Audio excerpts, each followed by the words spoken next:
nào cá nhân rong cho tan trò cho quỹ trồng phải dùm lòng mò tiết chùa nhất trong nó là cụ tham ba tàu ít cho nâng nâng là do sự sang giật cháu thiết giật tròn trời cho tôi thả được biết sơ đầm lòng ok cho sầu hua sầu chùa là tia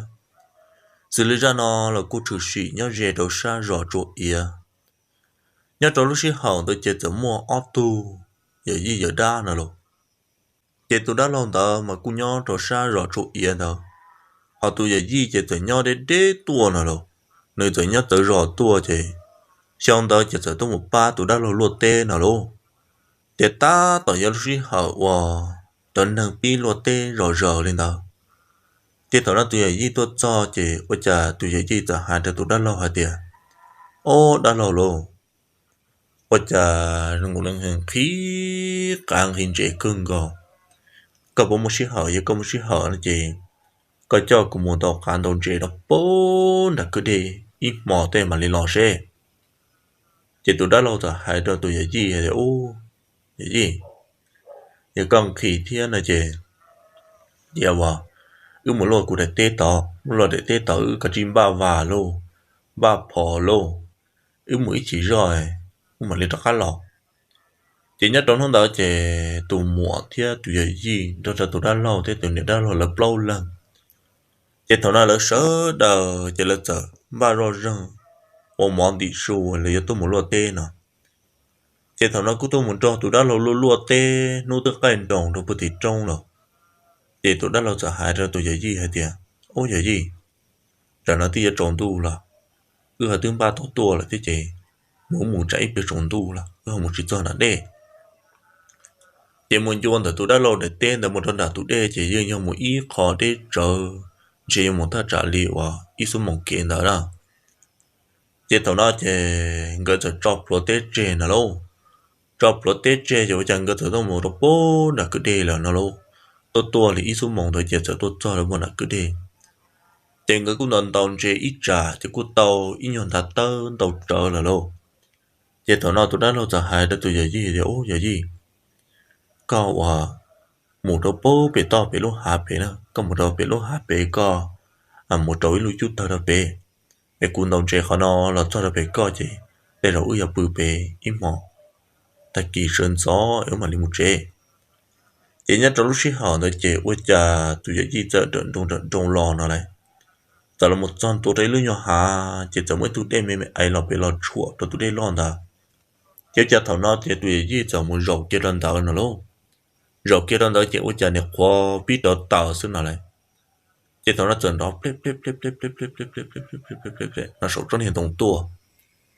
chỉ tôi giờ gì giờ sản gì lần ít buôn gì đó thằng nó chỉ tức trộn tu rồi nè chỉ cha chọn đó thật sợ nó sốt trong hiện tượng tua chỉ thằng nó này giờ gì cá lồng tăng sản xuất chua ít buôn gì đó tan trò ở chả những chuyện mà nó chỉ lên rồi chỉ thằng nó đã khá là một độ tờ đôi tiếc tức là kho cho nên chả tờ của lúc này cũng khỏi chu ở là vườn đó thế rồi chỉ nên muốn bởi vì lưu trâu là chỉ nó hơi khó cho nên từ tờ nào ở chả đón thông là lúc bây giờ ở chả tiếp lên rồi chỉ đón thông nó sầu chân hiện tổng tua thì chỉ tờ nó ở đây thì gì block hồ shop bị vô nên ta các tăng bị trở lại chả những chúng mình nâng nhớ được sầu chân hiện tổng thì chỉ toàn tế lòng chỉ nên đã lòng toàn tổng chỉ tôi cho đơn tờ rồi chỉ tao nói này giờ chi họ trộn tôi tờ là chỉ tao toàn hiện đã lâu tôi cho đơn tờ chỉ nè giờ chi tại ra đã lâu thì đã lâu ôi chà rong goli chỉ phương đọc cái sự linh động số tua này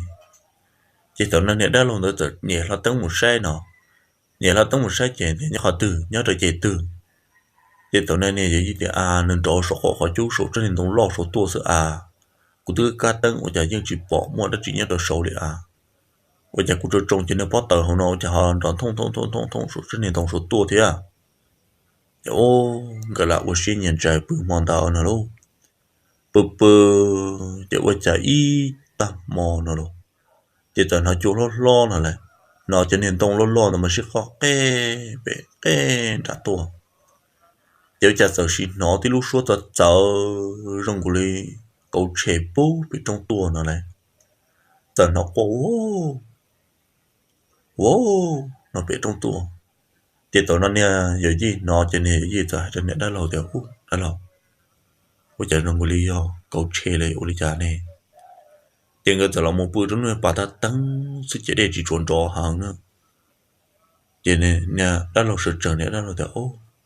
cho nên có khoa là chỉ lời thì lý nhung cái nào mà để đã lâu chia cậu chê là để gì chỉ cái chip bự rồi sao sao chia tiền cái đó khó tao chút đó khó tao chút đó chỉ bự ý trả nó luôn thầu tư giờ can tu nó này chỉว่าจะตอนจอสิจริงลูกขอจู้เนี่ยตอนนั้นไอ้ชาติจะว่าจะจีริตติเลียวว่อบอกเขาเล่นถึงเขาลูกยังป้อเรียจะหมดเจ้าจบดอกป้องจะอุ่นชอที่ตัวเนี่ยป่าโหติดต่อมาจะเลี้ยวว่อรู้ตัวเนาะจะตอนนั้นเนี่ยอยู่ยี่เท่าเนี่ยได้ลงก็สุดจังละมุจงตาจะละมุกาตั้งจีตอนไหนปุ่นจีแต่ว่าจะยิ่งชั่วโมงหนึ่งเจ้าเลยลูกจะเกิดซาซาจะโอ้จะจดตัวลัวหังลูกจะกันเลี้ยลูก我现在不干都就买了木车，整个古到到干都kia，整个公安可能真的 kia 了哈了木车了，这当那个了做车，整个古了木塔好是真那到，安那半年的啊，nhà nếu mù giờ hà rong cái đề chỉ phong lên tàu này chị cả lìa cho mù giờ cái đề là để tức là tàu đi và ta trả lời plau nu chi nu tao gan gì là mà trên hôm đóกูgiờ inu và giờ khẳng tê ta chỉ ta nè trên hôm đó tụi giờ gì đã tụi một ba tụi đã lo lo để tên đã đùa nào đâu trên nhất trong hôm đó chỉ giờ tua là chỉ tua chỉ tụi giờ gì tụi nó đã lo theo đã lo nhân đó có các tên lo tên đó để bồi dưỡng gì món nào là nhân gì món nào nó chỉ ứng bà phỏ một ý chỉ trốn tu rồi nà rồi mà liệt đó khá là chế tụi đã lo giờ hai đứa tụi giờ gì thì giờ gì nà thiên nông số mà mua cơ chỉ có hàng gần rõ xưa cho nên đó chị cho có xài rồi nà thiên này chị cũng mà lên một cái phỏ là tôi coi chị chỉ rồi một rồi nà mà liệt là khá là chị chẳng cả tôi đáp phỏ là một đứa tụi giờ gì nào luôn tiền cái làจะตัวมันปูต่อเต้เจถึงเลยตัวรัวเต้ที่จะจนตู้เจตัวด้านล่างตัวให้ตัวเนี่ยด้านล่างให้เดียโอ้อีเปรย์รอสองน้อยเจไม่ในหมู่เจนเต้เนาะในหมู่เจนเต้จะยื้อรอหน้าอีเปรย์จนตู้มาเลยรอเจเจเท่านั้นจะเอาในปนเนี่ยวัวเต้นกไก่ดงที่ติดจงจะในปนเนี่ยจะรอเจคนเต้ละเจเท่านั้นเจเนี่ยด้านล่างเต้เนี่ยจะยิงกับanh là chọn cái đọc bố đã khát tê nào rồi một trong đó đã khát tê chỉ lấy tụ đen chiếc xì bố bể trong bể là một trong đã khát tê từ đồn đà là mà nhất là tụ đen nó cứ giấy tụ đen muốn mua cả cưng cầu thiên nào luôn trên cái chọn cái liệt đời như cứ đen là cái hạt đọc bố đã khát từ trong luôn trong đó đã khát từ trong chỉ là tụ chỉ có nhiều trà và to trở được bố hậu luôn ta chỉ thằng nói chỉ tụ đã lâu chọn một nhau cho sắp bể thằng cha sắp bể nào rồi chị tụi giờ gì chị chỉ bao một nhớ được từ lô chị tụi đã lo giật kia là tụi giờ gì à ô giờ gì thầu y mong quét coi như tết cỏ nhớ được bộ bể mà nuôi của tuồng bộ tết nó ta rồi giờ có chủ đã chỉ này giờ có gì mua rõ khỏi này có bộ bể xe bộ một bộ tết là no rồi tiền rồi người cái của đó to cái của nó ta rồi có mua rõ xe cái của bỏ lọ tiền bộ tết bỏ lọ chị tụi nó này giờ gì chỉ bao kilo này giờ gì chỉ là giờ mau còn đâu tôi một đôi bộ bể chị nếu đã lâu yên kia thì nhau trong lúc hàng đã đập bể mình đã ở lúc trong là xin đọc bể sư chỉ tôi là cứ đen đã tôi đập bể nó trên chế ít nhiều có để chờ bây giờ có sĩ hù thì giờ tôi chỉ chỗ sĩ nó là chỉ tôi nó từ giờ gì nên chế tôi một sau đập bể chỉ ít ta tết cò thế luôn đủ lu họ cái mà nhưng trâu tết cò nữa nó chỉ chưa có cuเลยหรอกchỉ tôi nói này giờ gì cu sẽ tại rồi luôn giờ này giờ chỉ tôi muốn rộ đâu bố bị thân này thế khó bị giờ rồi rộ ít trả cho nên chúa tôi nó có rồi giờ này giờ gì sao tiếp họ cho tôi nàn chúa nó luôn tôi nàn chúa giờ ôi chà này gì giờ một khờ tôi nàn chúa đó là cho một trận hồn na này giờ chà nên nhớ ít trả tới trộn đu là lâu giờ tôi đã lâu nhớ đâu bố là nó giờ ôi chà nên giờ bỏ tôi nàn tua nó này tôi nàn đó tua cho cha cho chia bố sa thì trong đồng sa thì giải sa thì tua là cho sổ lúc tao hậu sa sổ giờ tao nói tôi đã lâu trong tua ra nên phá sa thì tên kinh của tao giờ chẳng nên nàn đó bông cho nó này bông chỉ là một cuộc cái đơn đợi kinh tổng giờ ô sẽ chỉ nên là nhưng chuột trâu số khi nên tổng số rồi chỉ thằng này đã lâu chỉ tôi lùa đi luôn nên đã lâu xả rồi thì cho nên là nó cũng tua họ chỉ bông tới đồn trà em bên khi đồng bên nó nhớ đen mà nó cho nên chỉ chuột già một cô là bên khi đồng bên nó thế này cũng giờ chị muốn mua là giờ chị mù nè cho nên đã lâu chỉ không cô lên thờ nó giờ đã lâu tiếc là xả ô quý lần xin tiền chị cũng chỉ tao luôn chị muốn mua luôn trái phải qua lấy tên lò dùng chị một số đó sâu rồi chị trái phải mua đó chỉ là nhau học bổng đông nó to em muốn dùng to tua luôn cái liền lắm mà ít để rõ sổ nó chị cũng mà này khu vậy gì là nhau bồn tông nó em bắt bỏ nhau bồn tông nó em cũng mà này chị một số sổ của mình một số tụi nào sổ xí nhau nó có từ chị cho to to từ trộn tu ít bia chị tụi đó là sợ để tối đại nhầm long là một chua này là một chua thì giờ gì ơ lo là nó cũng hay câu thì tụi nó nè gì nó để ra là chua long chua ó biết làm đồng tàn trò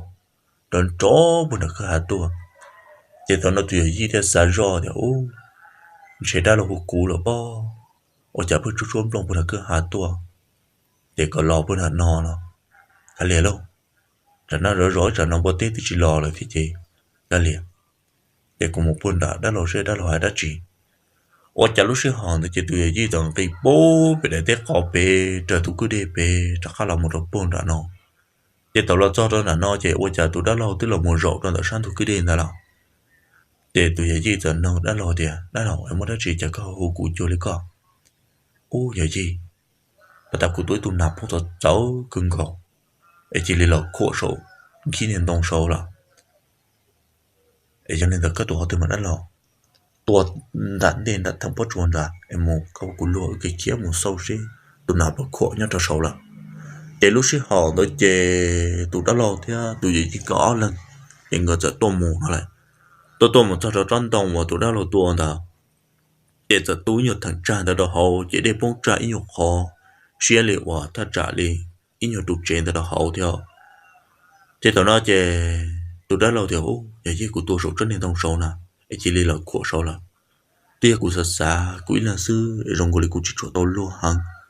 của thế thì tôi có là trời giờ anh chị một số nông lịch trả là mà anh chị nó thì tụi vậy là cho chị tụi vậy cũng ba phong khó thế nào cho nên tụi chị đang làm con gì một đó sầu em cũng mà lấy nhau đó quan trọng nó quá cái luôn chị tụi nó tụi đã lâu dần phát rồi rừng chị cái tròn đồng tụi đó sầu nó luôn tụi lên chị cái tròn điện đồng tụi đó sầu chị chẳng mấy trăm mà lo luôn cầu đi ít sao trăm ba nó chị rồi rong tuần chị tròn điện đồng tụi đó sầu thế nào luôn chị tụi nó tụi đã lâu chị một trăm tụi sầu tròn đồng sầu sức chị我讲我扫出出一本钱的单，好去跑到哪呢？你都好得了喽。这我家的那相当庄家到宝贝还容啥贝老呢嘞？等那当经过贝了，这头那都在路你都手这都在路那老呢嘞，这都在路在后头一条，爷爷，我家中国里要搞了要不得呢，我家猫还容到滴嘟贝了，爸跑着容，这一边要搞要不得。nếu chẳng đó là một dễ cái tròn thằng con đấy chỉ là tròn chú to lên rồi thì chỉ chỉ nó số ra đó chỉ là đâu chỉ thằng nó chỉ nếu đã là mà lên cái số rất nhiều đồng lò trên chia cho bọn tôi nào chỉ mà lên cái số rất nhiều đồng lò chỉ thằng nó là cho nó ăn là chỉ ở tôi đã lâu nhưng chỉ cho tôi lùa lên lâu ở đó nữa những xã chỉ thông để cho ở nhà nên tôi bỏ tôi nào tôi nhớ là số khi đồng số ở nhà thằng này một cho họ chỉ bỏ tôi nào là tụi nào đó sợ kia là vó là dụ lịch trả là cho nên chỉ chỗ tốt luôn hăng em mong tới chơi giờ tao cứ đi lò này giờ tao cứ đi lò chị ôi cha tụi đã lòng gần cá tại rồi lấy luôn lò tôi chỉ tao cho các tên mà tụi đã lòng mà tư trâu rồi cù đi là chị tụi đã lòng cho hay là tụi gì vậy vậy gì gần đi chị rồi có một tiếng chỗ về đêm lông trơn đó đầu ít nữa chị đó là tôi cứ đây nói cứ là bươn nên tôi cứ đây nói càng đi chạy bươn ta kỳ sơn rồi anh này bọn nhỉ bà mò bị rõ tôi chỉ nó mò chị cứ chỉ khơi tên đỡ xí là mà chị tao nói chuyện này chị thì đã lọc cứ thì chị tao nó mò này cứ chạy plai cờ lên mà ta chỉ sinh rồi anh ấy bọn này em mò tô mà đi nó thì tao nói chuyện này đã luôn gần có một cái chỉ tàu lì luôn lúc xưa tao chỉ bao thì số giờ đã bị như vài thứ ua là dụ lì chả thì tao nói chuyện ua chả cái giờ là một khẩu chua chua tao nên phân xua chứ tụi gì sai sai ta chỉ đồng người tụi đã luôn gần gần chỉ đồng người sắp sạp bự là thì tụi gì giờ là trâu chua chua tao lưu nhiều mình chút tờ nhớ tao nó cắt tờ đã thì tụi gì giờ mỗi kia cho nên rong cho là một xó pa nè nó luôn chế thầu nó chế ô chế tụi đó là khâu chế bự kia chứ chế ô đó là chỉ sự ô các cái khu cù là luôn chế tụi giờ chỉ tàu luôn hàng thầu tụi đó là tụi trâu rò lại chế cho nên gì lần nho chế nên cứ để chế chéo cần gò đi chế nên gì rồi rõ ít để rò chỉ cho tàu luôn chế nên gì tên là cả đầu chế tên là một thầu tụi đó là bự đầu chế là chế chả bự bự ít trả chế ô chả tụi đó là sẽ quấy tụi bò xùa nó luôn giờ mới tôi thâu lỗ lỗ chỉ cho tao cái đèn nào lò nó đấy tao cái đèn nào để cho là chọn tuần đầu trên thôi chứ cú là một chế để chết chia đó luôn là khó chú giờ tao là một hai đứa tụi đó lo thì nó tụi nó mà nên nịt trả hàng địa là do bà ta do hai tia do con chế tua sổn tao mà chị cũng muốn có tỏ hồn trả kia là mà bác sĩ mà ôi chắc có yếu tỏ cả tao có được cái tiền là cho giờ có cho tao có được cái tin nào mà cũng có hôn trả kia là mà cái này trong cụ hàng bồi tư nè chế cháu chỉ lý lo hai tụi này rong lên tàu đã tụi đã lâu nó luôn chế thầu nói chế tụi đã lâu chỉ thằng là cho chế ôi chả ít tao mồ tên nhung plà tên mà cô rồi giờ cả mà con chúa cần tới những cái đèn được bể chế thầu nó nè đã lâu chỉ tàu lùa lô bùi chơi tao mò sẽ chém bộ số thật chờ lên tàu chế nè đã lâu chuyện trả này gì nó này cái gì ta sẽ là cụ tư rong rò khó cho trâu rò là gì muốn bài bây giờ một bộ bị tê bể mà đi một bộ bị tê bể chế thầu nói gì này gì nó gì này gì thì đã lòng có thể tưởng gần gần cái bữa khó là tay kia sơn gió mà đi mua nó này gần gần là gì muốn một bữa bị tê bể chế thầu nó gỡ tờ lo nó đấy gỡ tờ lo nó chịu qua cho nó có ốp bê trụ bê to rồi chỉ là qua nó xí nó sẽ thì đủ cái để sẽ thì tua rồi cơ chỉ qua cần cầu sẽ thì tua chỉ thằng nó chỉ có chỉ tao lúa rồi đâu thằng nó có chỉ tao lúa chứ có thì để cho tết kiến ra làm mù nó đấy cho tết kiến ra làm mù chứ cái sẽ cá liền luôn chỉ tuần tới chỉ những qua cần cầu hay qua nó xí tôi thằng cầu xí luôn để cho chồng cái là trong tụi bé khác tết bên nó chính cái trận chơi cái đó số tết đó họ tết hoặc là lúa chiên đó chơi kia đó cho nó bể lúa tết chính cái trận một giải tao kia cái tao kế là một chế bể lúa chế tụi nó cái là thâu bờ đó bể chỉ có chỉ lấy chợ uo rong cổ lên nâng cơ nó đấy chỉ lấy rong cổ lên xuống tết đó lo cho mà đó tung tung tung nên nó lớn cái can đó chỉ tụi nó cái sẽ cá chỉ chồng cái lần tập là cái lú la chế tụi nó chỉ lấy tận chia con đó là chỉ lấy tận chỉ nó số sa đã chỉ lấy là lô tiền cái sa tiền cái là cho nó chỉ kia tận phụ lú thứ kia bún là cứ đến đó là chỉ sa hàng tiền cái là rồi ít so xia nào rồi giờ chẳng cái rồi ít so sẽ chịu qua chỉ lấy tận nói lúc này số tận cháu tận rồi lần cái cá lò tiêu giờ qua trong cái cứ ti giờ gì giờ đan đó chỉ tàu lúa đi chẳng có thể lịch cho tiệt kiến đó đó khá là một cái tàu rò nó thằng năng cái là trong tôi đã bỏ tận tôi rò tận nó chỉ chỉ tận cho càng sâu chỉ ngân ga bờ đó hậu rò là chỉ tụi nó chỉ tụi đáp như vài nên là một nhau đồ sát tiền tôi rò toàn gỡ nó đấy chỉ tụi nó ngân ga là cho đó hậu chỉ có bỏ để tiêu rộng chữ một chậu là luôn chỉ nhau xia hàng chỉ có thanh niệm ba tôi tê đi là chỉ có thể nhau đó hậu rò hậu chỉ nhau đó ta kín đó chỉ cho nhiệt gì cứ tí nâng trà hậu rò hậu chỉ là chấm ba tôi tên gió nó luôn chỉ qua trà là tôi cho đó tiền tôi rò thì nó sẽ chỉ bỏ tí tụt gì thầy liam mà lo chỉ lo nhá thì nói cho cá kẹt cổ kẹt nó mà tí tung này mà trong hồn chúa xia xe rồi ít tụt thì nó cái tụi nó lỡ bỏ tụi lia thì nó chỉ qua đó lỡ chỉ tàu lúa kia lỡ thiết xa thì chả nhô họ chỉ li bỏ tụi lia là một nhau được tiền tụi rò nó cả lia luôn nhiều một nhiều luôn có chỉ cho ta cũng chỉ cho ta có chỉ nói sai ít tụi tôi một thọ tê rồi nó kiểu là tôi một tê tôi on nu này đó chỉ lấy yên bỏ tụi lia là nhau được tiền tụi rò tôi on nu này đó để ô chán nó thì bé chỉ tụ liên nó chỉ là tập lo là để cho nhà lo liền giờ là sợ đời một té chỉ là những hai tiền mới tụ liên lo nhớ từ tiền tụ rõ nó chỉ ô đó tụ giờ chi ở đan này chỉ có chỉ tàu luôn tàu hồ chế tua đi là chỉ ô tàu kia là on không tàu can gì xí rồi chỉ ô chả tụ giờ chi thế tụ đã lâu cái chỉ là giờ mò nữa luôn ít bề rõ thì mò pla ít bề rõ thì mò to hầu ít bề rõ thì mò tè mò tờ tua đi nữa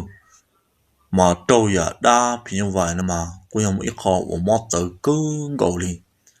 chỉ thằng nó chỉ ô anh em mò luôn chỉ liệu qua đó anh em chỉ mừng bể lên là luôn chỉ thằng nó thật thà lũ ít biết thà do thật thà ít biết họ thà chỉ do tua lên là thà chỉ số do nữa thà nó đã chỉ lên là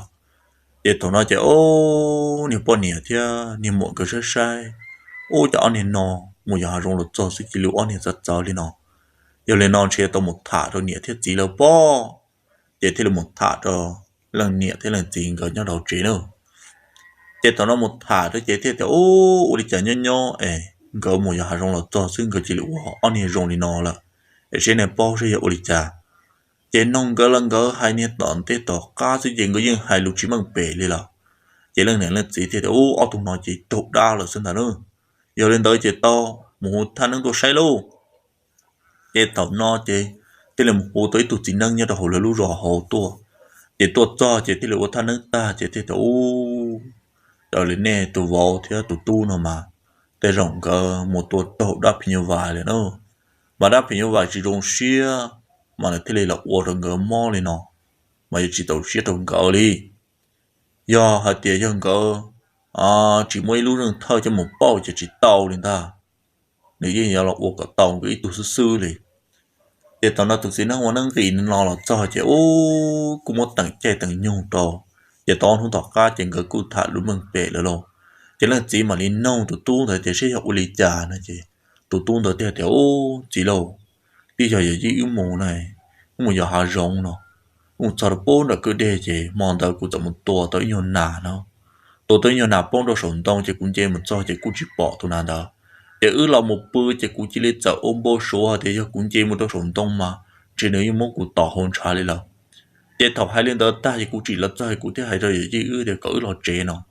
bác sĩ ôi chả ư này khổ lọ biết chuột chỉ lấy khuôn đó xí sao tiền tu cứ để sao tiểu à cân cờ tôi là ư để ôi đó ư chỉ tàu lúa lấy chế ư chỉ lấy kia cái xe cá là nếu kia là một số đó tận tu rõ đó chế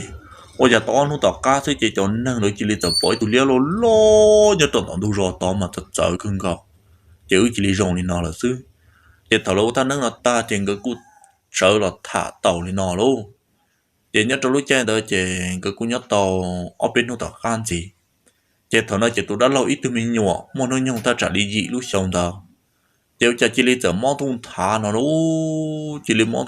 tung thả chỉ lý thì mò plá hăng nó chỉ thảo nói chỉ tụi đã lâu tới cho một plá xa này cho một plot sát là bao toàn tu rong tao chỉ ôi chà một plot sát ta chỉ lọt cho chỉ ô tụi mình nhổ trên một đa ta liền là luôn tụi trên mua chỉ chia liền là chỉ lần gì chẳng không tụi tu rồi thì mới tu ôi chà có một plot sát là cho xây cho có lợp ra là ô lịch chả có giờ tí tụi trên một đàn chia liền nó là thế nào chỉ tụi tu thì ô gì bây giờ thì cùng plot sát là cho rong gỗ cũng bỏ cũng cho plot sát chật chở chỉ lần gì thì mới tu ấy ô lịch chả mà rồng gỗ lì cho liếp lòng xây rồng gỗ lì cho cụ lớp lá liếp chỉ su giờ ô tổ nói là gì nhau xia trở nữa nên nhau bây giờ tụi tôi thì ô chỉ đã có một lá hàng là cho cụ đã có một hạt số trâu để tụi nó là gì một sai sai tụi tôi tờ pro sai sai đồng đi trả nó giờ lúc xưa họ tới giờ ô trả cho tụi tôi một cho chỉ lên chỉ giờ rộng tới xa mấy tụi pro sai số trâu rồi con ô trả chỉ lên đợt giờ nó trông cái hạt tôi đồn trả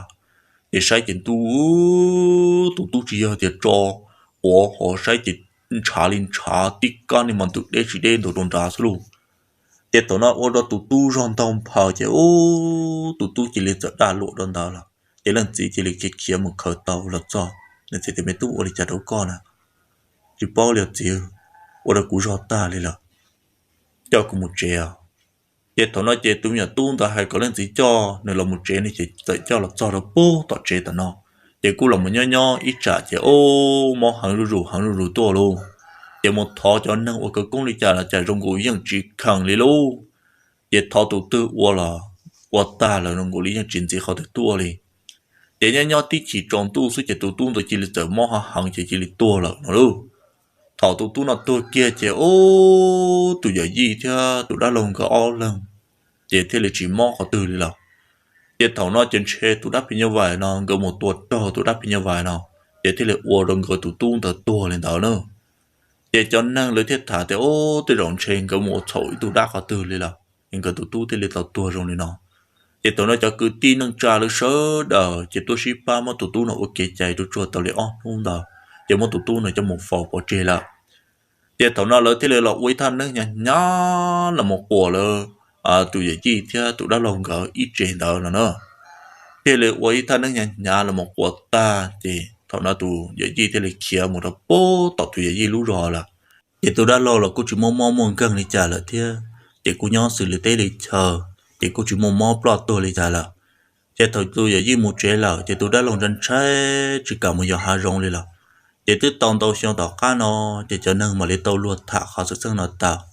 để lấy thế là mà thả ít tu thôi ít tu để lấy thế là một thả là một giờ để bé ta xí nó thế để nhớ lý ra nó cũng chuột thả là cho chơi lên nó sư ấy cũng bảo tí chơi xưa hay thì ý chọn cái tin năng trà sơ đầu châu là cộng đầu cùng nông đã nâng nhất đầu nó ấy giờ tao trả cho cái là dễ cho lưng cho tổ tiên ấy giờ nên ta biết số đầu mà lý sĩ cho là một nông đùa ra đan nâng chia đầu chuẩn gì tao đây số đầu nhớ rồi